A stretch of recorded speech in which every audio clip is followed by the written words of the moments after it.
여러분 안녕하세요. 반갑습니다. 오늘도 노자 도덕경 31장 강의를 이어가겠습니다. 30장은 지난주에 우리가 하면서 노자의 그 반전 평화 사상, 그러니까 노자 81장 전체에서 전쟁을 반대하고 평화를 유지하자. 그 평화를 어떻게 무기에 대한 무력에 대한 노자의 강력한 반대, 그 개념을 오늘도 이어가고 있어요. 그래서 병자불상지기라고 하는 이 31장 첫마디에 상당히 중요한 내용이 담겨 있습니다. 한번 먼저 보시도록 할까요? 31장인데 부대저, 이게 이제 가라고 되어 있지만은 병자, 이게 이제 뭐냐면 모든 무력을, 군사 무력을 총칭하는 거예요. 그것은 어떻다? 불상치기다. 여기서 불상, 우리는 흔히 길상이라는 말을 하잖아요. 길상, 좋은, 상스러운 이런 건데 그 반대죠. 상스럽지 못한 거다. 상스럽지 못한 무기, 이렇게 되는 거죠. 그 문명의 이기할 때 모든 이 병이라고 하는 이 군사력의, 무력의 일체 모든 것들 다 총칭해서 병이라고 그래요. 여기서 대저하는 거고, 이거 가짜는 아름다울 가짜를 썼는데 사실은 왕필본에는 이렇게 가라고 썼지만 다른 본에 보면은 이제 이 고형이라고 하는 고증학자는 원래는 이제 이 뜻은 이제 고대의 이제 맛, 오직 이런 뜻과 서로 상통했기 때문에 이걸 잘못 썼다고 그러는데, 후대의 한나라 때 와가지고 병자불상지기에 대한 그 심각한 논의가 있었어요. 너무 전쟁이 많이 일어나고 그러니까 여기서 병이란 무기가 아름다운 것, 그거 아니다라고 하면서 왕필도 이거를 갖다가 썼다고 이렇게 고증학적으로 이해를 합니다. 어쨌든 이 군사 무기를 아름답다고 하는 것은 있을 수 없는 일이다, 이런 얘기죠. 물론 전투기가 날아가서 요즘 이스라엘하고 팔레스틴 폭격하고 또 날아가는 로켓탄을 또 맞아서 싸고 뿅뿅뿅뿅 게임하듯이 이렇게 하는 그런 거 보고 야, 멋있다고 할지는 모르지만 그 멋있다고 해서는 안 되는 거예요. 살상무기고. 어제 이스라엘이 가자를 폭격해가지고 민간인도 그렇고 45명이 그냥 폭살해서 죽는 이런 아주 불상사가 일어났습니다. 그래서 이런 것들은 물혹오지다. 물혹오지라고 그래요. 오라고 하는 것이 이제 싫어한다, 이런 거예요. 여기서 물은 모든 사물, 인물을 가리키는 거예요. 인간 모두가 그것을 싫어한다. 이 병을 모두 싫어한다, 이런 얘기예요. 그래서 유도자 불철하. 그러기 때문에 이 소위 말하면 도가 있다고 하는 사람은 불처. 유도자, 도를 따라간다는 사람, 소위 말하면 진리, 도, 다 되는 것이죠. 굳이 도인이라고 말하지 않아도, 이거는 역시 좀 있으면 나옵니다만은 하나의 군자의 도가 되기도 하고요. 그런 도를 가진 사람이 이 천은 의지한다. 그러니까 무기, 무력, 이런 것에 의지하지 않는다, 이런 얘기죠. 그러면서 다시 병자불상지기라고 반복해서 이야기하면서 뭐라고 그러냐면 비군자지기라, 이렇게 이야기해요. 역시 군자의 쓸만한 무기나 어떤 그런 문명이 되지 못한다는 거죠. 그래서 여기서 이제 군자를 등장시켜요. 사실은 노잡 한 번에 군자는 그렇게 별로 많이 나오지 않아요. 그러니까 이 군자 개념은 거의 뭐 공자의 전형물이라고 할 수 있죠. 그 논어야말로 군자 지도거든요. 논어는 군자 지도, 소인과 군자를 대별하는 그 개념으로서 이 군자 지도인데 이렇게 등장했어요. 그래서 왕필 같은 경우에는 오늘 이 31장을 아예 주석을 하지를 않았어요. 그러니까 왕필이 주석 안 하는 경우가 거의 없는데 이 31장만은 생략했어요. 그래서 이게 뭐냐면 노자가 쓴 게 아니다라고 왕필은 보았기 때문이에요. 예. 그러니까 그 이전에 30장에서는 이미 말을 많이 했죠. 과의 불긍, 과의 불벌, 자랑하지 말고, 성과를 이루었다 해도 자랑하지 말고, 또 과의 물강, 성과를 이루었다고 해서 강하게 해서는 안 된다 하는 그 반전 사상에 대해서 이미 이야기했는데, 어찌됐든 31장은 오늘 보게 될 하상공은 고스란히 여기에 대해서도 자세히 주석을 하고 있어요. 왕필보다 앞선 사람인데, 그래서 어찌됐든 이 군자가 사용할 만한 이 병이라고는 되지 못한다. 부득이 용지, 어쩔 수 없어서 쓸 때 부득이 할 경우에 그것을 사용한다. 이 그것이라는 것은 무력, 병기죠. 그러니까 부득이 하지 않은 경우에는 군사력을 쓰지 마라. 이게 뭐겠어요? 자기 보호를 위한 경우에만 이제 방위를 위해서만 쓸 수밖에 없어요. 우리나라도 지금 사실은 공격하려고 하는 건 아니죠. 우리나라 백의 민족이고 착한 민족인데 수많은 전쟁사 있어 우리나라 수천 년 역사 이어오면서 뭐 그렇게 공격을 해서 이렇게 침범해서 들어가는 경우에는 아주 드물었죠. 만주벌판도 우리가 이제 우리 고대사적 측면에서는 선조들이 살고 있었고, 그런데 어쨌든 수비하는 데만 부득이 할 경우만 사용해라. 그래서 염담위상이라는 말을 합니다.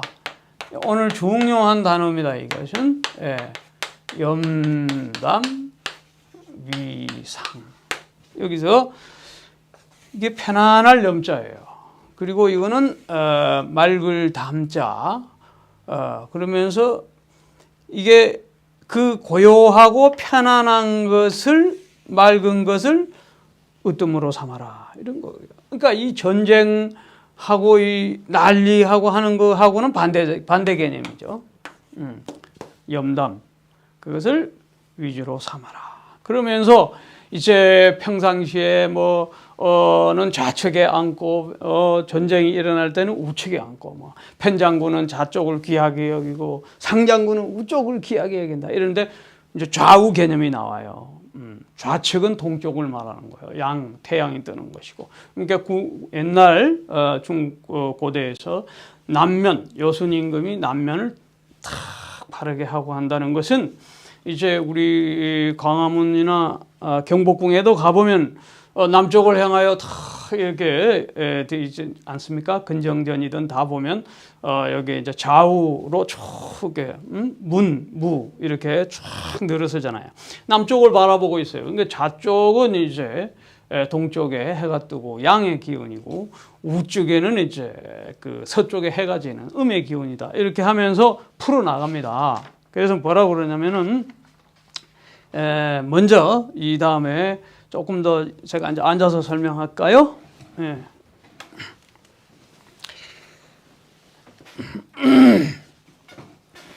뭐라고 그러냐면 군자, 거즉, 기자, 용병즉, 기우 이렇게 되는 거예요.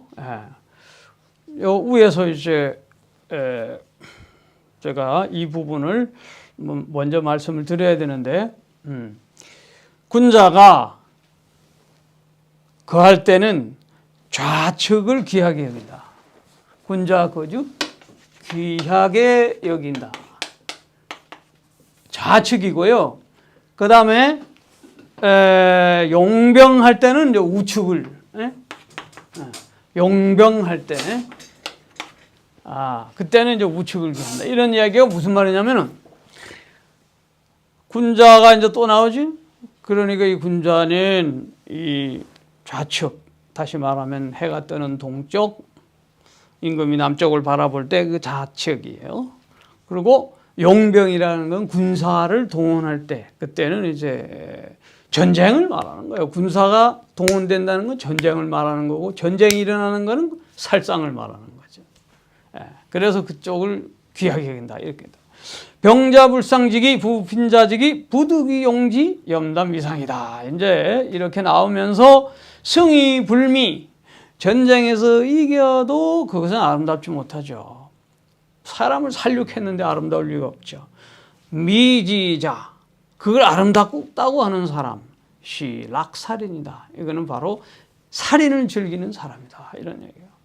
불락살인자 대저 살인을 즐기는 사람은 즉 불가득지요 천하의, 천하의 뜻을 얻을 수가 없다. 그렇죠. 천하의 멸시를 받게 됐죠. 결국은 살인 좋아하는 사람 치고 후대가 다 칭찬하는 사람이 어디 있겠어요?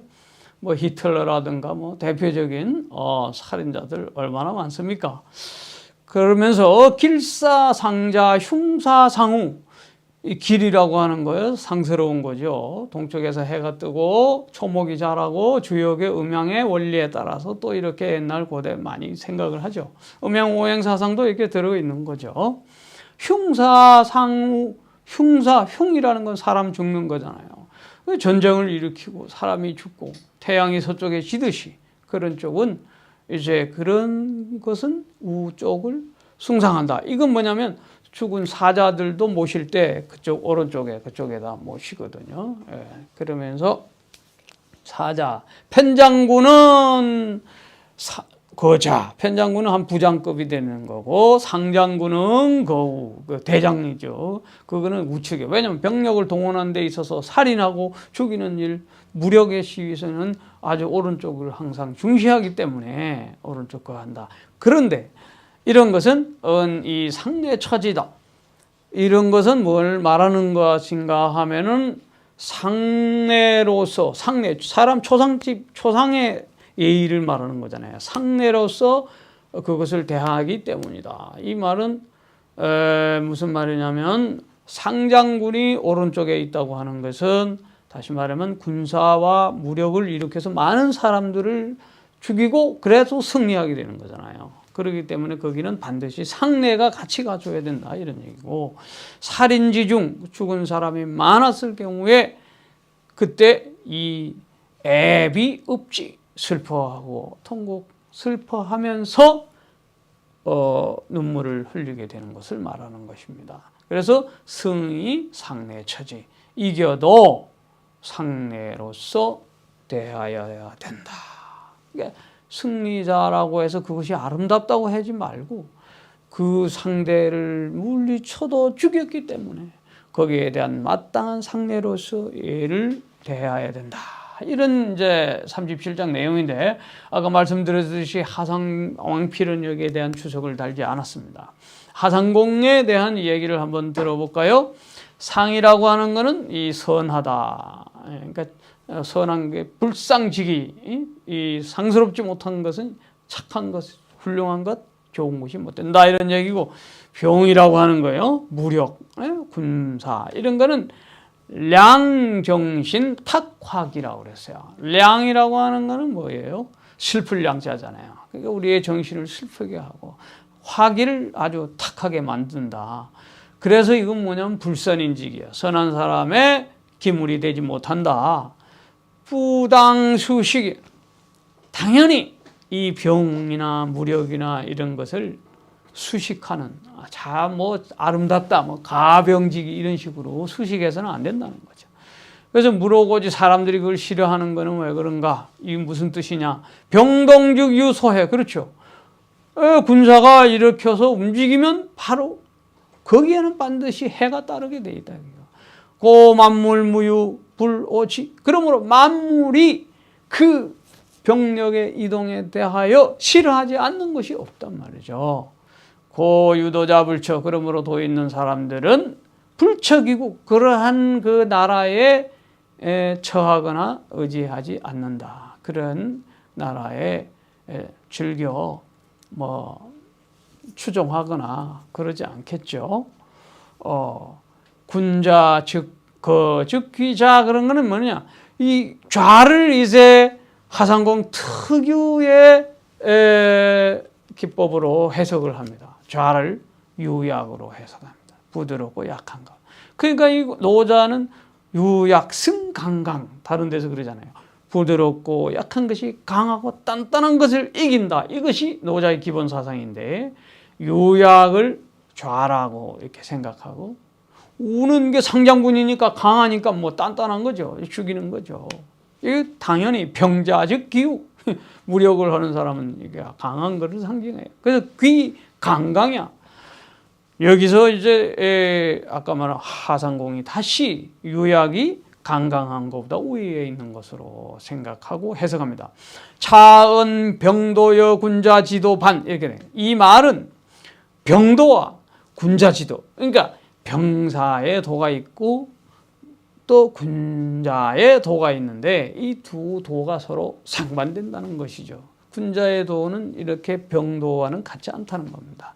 소귀자이야. 그러므로 그 귀한 것이 서로 달라요. 병자들은 군사 무력에 대해서는 뭐 강자 위주로 누가 많이 적을 무너뜨리느냐 하는 것이 귀한 것이 훈장을 받는 것이죠. 많이 죽여야 훈장을 많이 받는 것. 그렇지만 군자는 그것과 반대다. 오히려 많이 살려야 상을 받아야 되겠죠. 그런데 병자불상직이 비군자직이 이건 군자가 귀중하게 여길 그러한 기물이 못 되는 것이다. 이런 뜻이고요. 부득이 용지에 대해서는 어떻게 부득한 경우에 군사를 사용하는데 조위 조세봉화란이라. 그러니까 이 조라는 건 만나는 거죠. 조우한다 할 때. 그러니까 쇠락한 거, 망해가는 거, 무너뜨려져 가는 것. 무엇이 그 나라와 민족이 그런 것이죠. 봉화란 만나는 거죠. 이것도 환란을 만나고 망해가는 그러한 상황에서 더군다나 욕과 만민이 더 그냥 수많은 사람들이 더 이런 운한에 처해질 때 그 어쩔 수 없이 이에 용지자수 그것을 사용한다. 뭐를? 병력을 사용하는데 스스로 지키는 것을 위하여, 그러니까 보호를 위한 것이죠. 그러한 군사를 자기의 만민을 지키려고 할 그때 부득이한 경우 공격을 당했으면 사용하는 것이죠. 그러므로 염담이상, 그러므로 고요하고 평안하고 맑은 것을 우선으로 삼는데 불탐토지다. 토지를 영토를 넓히려고 이렇게 가는 게 탐해서는 안 돼요. 불이인 제보, 사람에게 이롭지 않은 재물과 그 보물 그런 것을 탐하는 것이 아니다 이런 얘기예요. 그러니까 맑고 고요한 사람들은 청렴하고 늘 결백한 사람들이죠. 안빈낙도에 가까운 거죠. 사실은 영토 확장을 안 하니까 노자는 마지막 80장 쪽에 가면 소국 과민 얘기가 나오는 거죠. 연결되는 부분입니다. 이번에는 이제 성의불미. 수득승부이웨이메이리야. 그러니까 비록 승리를 얻었다 하더라도 아름답고 이롭다고 생각하지 않는 것이다. 뭐 개선 장군 돌아오면 득이양양해서 엄청나게 이제 우리가 뭐 전쟁사에 보면 얼마나 장엄하고 북을 울리고 잔치를 벌입니까? 그러나 그거 아름다운 게 못 된다. 그래서 이 미지자시 낙살인 그런 것이 아름답다 멋있다 하는 거는 장군에 대한 숭배고 또한 그거는 살인을 즐기는 거와 다름없다. 그러므로 선득승자 잘 전승하는 사람들 알렉산더 대왕이 정복을 해나가면서 나가는 데마다 그냥 이기고 또 징기스칸이 그냥 나가는 데마다 전승을 하고 다 이렇게 해서 영토를 얻지만 결국은 뭐겠어요? 희락살인. 결국 살인을 즐기는 자들이에요. 왜냐하면 영토욕에 대해 넓히는 그런 또 그렇게 전리에 대한 게 어마어마하게 노예를 많이 확보하게 되잖아요. 여자들 다 잡아오면은 그냥 다 그냥 마음대로. 우리나라도 몽고가 우리나라 들어와가지고 뭐 50만 명이 그냥 다 포로로 잡혀갔지 않습니까? 또 제주도에 어마어마한 말들이 그냥 갔지 않습니까? 그러니까 이런 걸 다 탐하는 거죠, 사실은. 네. 그러니까 결국은 살인을 즐기는 자들이다. 이제 그래서 문학살인자 즉 불가득지 천하의 뜻을 얻지 못한다. 이건 임금이 살인을 즐기는 것은 역시 천하의 뜻을 얻지 못하는 것이고, 또 인주도 역시 주인 임금이에요. 필전제 인성명, 전제하게 되면 반드시 전제하게 돼서 사람의 그 고유한 타고난 품성과 목숨을 전제 통치를 하게 되면은 망행주륙이 망령된 행위와 주살과 도륙 이렇게 해서 무참하게 살인을 하는 그런 것이다. 길사상자 좋은 것은 좌를 존중하는 것인데 그건 뭐냐? 생위. 하상공은 좌를 어떻게 해석하냐면 이제 음양오행가들은 좌측은 동이다 이렇게 해서 해석하고 양이다 이렇게 해석하고 다 그렇게 해요. 근데 여기서는 생위, 생명의 위치다. 그러니까 뭐죠? 만물이 솟아나고 생장하는 거죠. 자라는 거죠. 유사합니다. 유사해요. 그러니까 동쪽에 태양이 떠야 좌측은 동쪽이잖아요. 남면을 하기 있기 때문에 임금이 남쪽을 바라보고 올 때 그러면 이제 초록이 지금 한참 푸르게 부드럽게 자라는 것 같은 건데, 흉사상우, 흉사는 오른쪽을 숭상하는데 그걸 어떻게 해석하냐면 음도주살이라고 그랬어요. 음이다. 해가 지는 쪽이니까요. 오른쪽. 그래서 거기는 음인데 음의 도, 그것은 꼭 주로 살인이 일어나는, 그 죽음이 일어나는 현장으로 바라보는 거죠. 그러니까 이제 이걸 상징적으로 이렇게 한 거죠. 좌와 우를 상징적으로 이렇게 표기하는 거죠. 그래서 편장군은 편장군은 한 부장쯤 되죠. 장군 밑에 있는 거죠. 비거양위라, 낮은 자리지만은 오히려 그 양의 자리, 음양으로 말하자면 양의 자리에 있는 것이고, 상장군은 존이 그 위야, 높죠. 상장군이니까 높죠. 편장군보다 그 지위가 높은데 거하는 것이 오른쪽에 거하는 건데, 그러나 역설적으로 이기주살이야. 그것은 바로 주로 살인의 위치. 장군의 그 임무가 죽이는 거잖아요. 샬라 삼국지 보면은 와 하는데, 우리가 샬라 하는 거는 이제 중국 사람들 샬라는 슈얼라 말하다 이런 뜻이지만, 샬라 하는 거는 그냥 그게 샬라 이 중국말이 쌀이 죽여라 이런 뜻이거든요. 그러니까 샬라 하면서 나가는 거예요. 그냥 긴 거 가지고 그냥 와 나가네. 그게 장군들이 지시하면 주로 이제 나가 죽이지 않습니까? 예, 그래서 이런 게 이제 상장군은 오른쪽, 그것이 물론 죽임이지만은 또 상례를, 그러니까 고대는 죽임과 동시에 거기에 동정심이, 측은심이 같이 가가지고 상례를 하는 거예요. 그 애도를 하면서 죽였지만 그들에 대한 애도를 하는 거예요. 그래서 상례를 하면서 오른쪽을 숭상한다.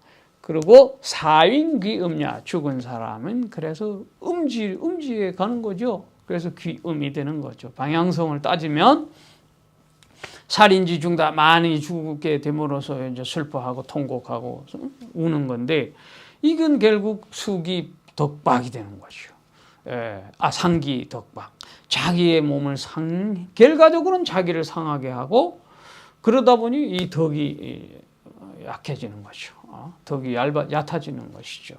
부는 이따오 허민, 도로서 백성들을 교화시키지 못한다. 그렇죠? 살상을 많이 하는 사람이 어떻게 그러한 도로서 백성을 교화시키겠어요? 이 해무고지민이라, 해롭게 시킬 뿐, 무고한 백성들을 해를 줄 뿐이다 이런 거죠. 무고한 백성들을 죽여. 이번에도 지금 계속 미얀마도 그렇지 않습니까? 무고한 사람들, 어린아이까지 계속 그냥 죽이는 거야. 살상을 하고 말이죠. 네. 그런 게 참 슬픈 현실인데, 고자 전승 옛날에는 이게 전쟁에서 승리를 하게 되면은 상장군 상내지위 주례지위, 그러니까 상장군은 장군이 이 상내에 그어 가지고 그 예를 항상 했다는 거예요. 그나마 뭐 성서로 보면 카인과 아벨, 인류 전쟁의 역사를 기독교적 시각에 보면 형제가 형이 아우를 죽였잖아요. 돌로 쳐서. 그때 전쟁의 역사가 시작되는 건데, 그래 놓고 내가 한 일입니까? 이렇게 뻔뻔스럽게 그러잖아요. 그러나 통곡하고, 여기에는 그래도 전쟁을, 부득이한 경우에 전쟁을 해서 죽였지만, 그 영혼을 빌어주는 거예요. 고대에는 그랬는데, 이게 이제 노자가 볼 때네요. 노자 이전에 옛날에는 그랬다는 거예요. 소복이 쿠지. 소복, 하얀 옷을 입고 그냥 통곡을 하면서 울었어요. 명군자 기덕이 천병이라. 그러므로 이 아주 밝은 군자는 귀덕 이천, 덕을 귀하게 여기고 천병, 병사 무력은 아주 좀 천하게 생각을 한 거죠. 귀천의 차이를 어디에 두느냐, 그런 것이죠. 부득이 주 불상이야. 부득이하게 죽여도 그것은 또한 상스럽지 못한 것이다. 심불락기, 마음이 그 즐거운 건 아니다. 그런 것은 비우상야, 초상집과 같은 것이다 말이죠. 그런 것. 지후세 용병 불이, 후세가 그것을 병력을 사용한 것을 보고 그것이 옳은 것이 못 된다는 것을 알게 된다. 그러므로 비통지, 그러므로 슬퍼하고 애통할 뿐이다. 이렇게 되는 것이죠.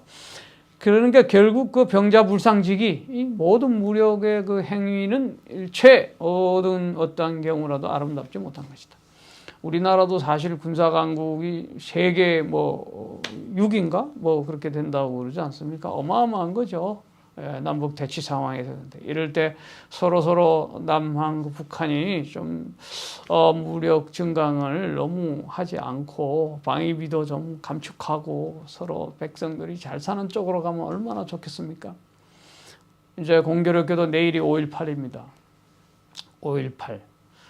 광주 민주항쟁이 일어난 지 1980년 5.18. 이제 벌써 41년 전이네요.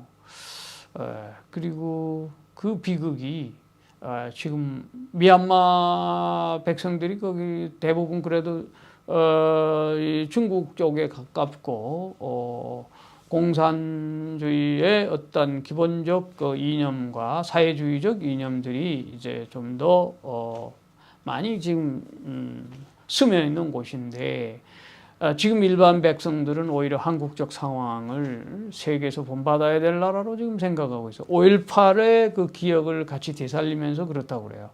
89%가 한국을 선호하고 좋아한다. 일본보다도 2배 가깝게 선호한다는 통계가 나왔어요.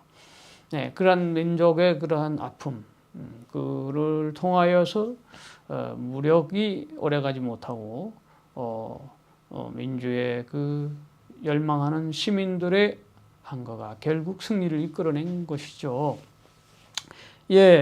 지금 이제 제가 오늘 그림을 보여주기 전에 노자가 이러한 상황에 빠져 들어가기 전에 왜 이러한 반전평화 사상을 이야기했냐면 그 시대적 배경이 있었거든요. 기원전 590년쯤입니다. 이때 주나라 정왕 13년 때에 초나라와 송나라 사이에 전쟁이 벌어졌어요. 이게 이제 여부리의 밑에 있는 신하들이 쓴 여시춘추, 그 유명한 여시춘추에 나온 얘기인데요. 그러니까 이 초나라 강대국이 이제 송나라를 쳐들어갔어요. 그래서 거기에 성을 둘러싸서 9개월 동안이나 완전히 포위를 해버렸어요. 그게 식량이 딱 떨어졌습니다. 그러니까 어떻게 하겠어요? 이런 현상이 일어납니다. 역자이 식지, 석해이 취지라. 그러니까 역자, 아들을 바꿔가면서 아들을 잡아먹는 거예요. 그리고 해는 뼈죠. 뼈를 쫙쫙 갈라가지고 불을 떼서 불을 떼서 이제 먹는 거예요. 이 비극을 여시춘추 진세편에서 기록하고 있습니다. 성서에도 구약에 보면은 아주 이 비슷한 사례가 나오는 걸로 기억합니다만은 고대의 전쟁이 다 죽어가니까 오늘은 내 아들 잡아먹고 내일은 내 아들 잡아먹고 이런 처참한 비극이 우리 인류 역사에 있었죠. 오늘날 1차 대전, 2차 세계대전 막 끝날 무렵에 지금 한번 보면 스페인 내전 1936년에 있었던 유명한 사건 하나만 잠시 보여드립니다. 프랑코와 공화파가 싸우는 과정에 내전이 일어났는데 엉뚱하게도 독일군이 이제 게르니카 마을에 폭격을 했어요. 거기 폭격을 했는데 주민 2,000명이 몰사하고 가족들이 몰사하는 그러한 현장입니다. 여기에 이제 독일의 신무기 개발을 한 그 무기를 실험적으로 거기다가 썼다는 거죠. 그러니까 무기를 아주 그 사람들이 이제 한번 성능을 보려고 심지어는 어뢰까지도 거기다 터뜨렸다고 그러잖아요. 이 비극을 이제 공화당의 요청을 받아서 그 유명한 피카소가 이제 그림을 그렸지 않습니까? 그래서 여기 보면은 오른쪽 위에 보면 사람이 하늘 두 살을 팔을 쫙 뻗고 불이 번쩍번쩍하는 거예요. 폭탄이 떨어지는 거예요.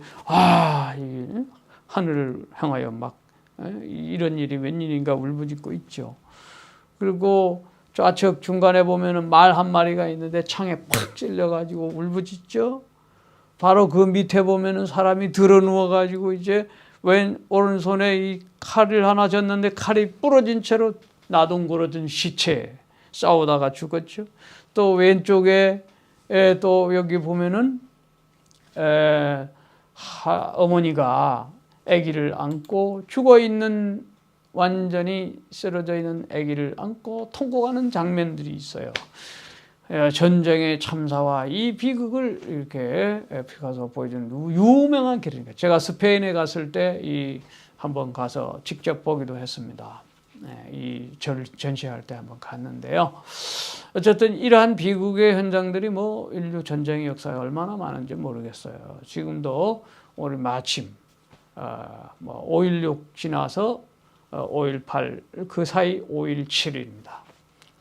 무력에 난무하던 이러한 시대에 어서 평화가 오기를 기원하면서 세계 곳곳에서 이러한 무력 시위가 언제나 줄어들지 모르지만 저희들이 다시 한번 함께 손을 맞잡고 힘을 합하여 평화의 대열에 앞장설 수 있었으면 좋겠습니다.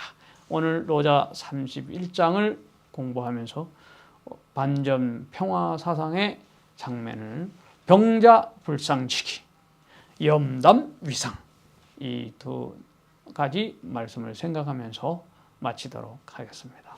감사합니다.